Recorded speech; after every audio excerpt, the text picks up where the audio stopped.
Like when I was just a little freckle-faced, knot-headed kid in Mississippi, 10 years old.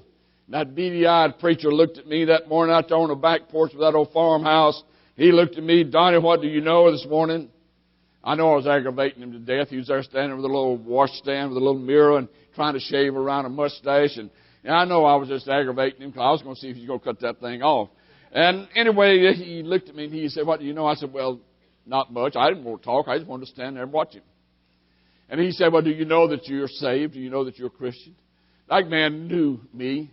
That man knew my family.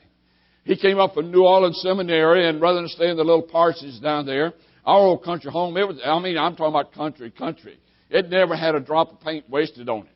You know, it was just one of those old country houses. But that's where we lived. That's where we were. And that preacher and his wife had come up from New Orleans. They would stay with us there in that house over the weekend and go to church and preach on Sundays. He knew me. He knew my parents. He knew my dad and my mother. That he'd heard the story of them going to Sunday school one morning. And after Sunday school, they went in front of the church. The preacher married them. They sat down for church, went back home that afternoon, and they came back that night to church again. That was our life story. We went to church, friends. We went to church Sunday morning, Sunday night, Wednesday, whenever church was open. We went to church. We were there. So he knew that, and yet he had the audacity to ask me, are you a Christian? I'm just a good kid. I'd never seen a television. I'd listened to very few radios and all this kind of things. I'd never seen my dad take a drink of alcohol. Never heard him use profanity. So I was sheltered, protected. He knew that, but he looked at me and said, do you know that you're saved? Friends, that shocked this old country boy. It made me realize that God doesn't have grandchildren. You're either His child or you're not His at all. Because my family was Christian. My dad and mother were Christians. That it didn't mean that I was, and I had to take a stand. And I had to receive Jesus Christ. Now, I'm coming back to where you are.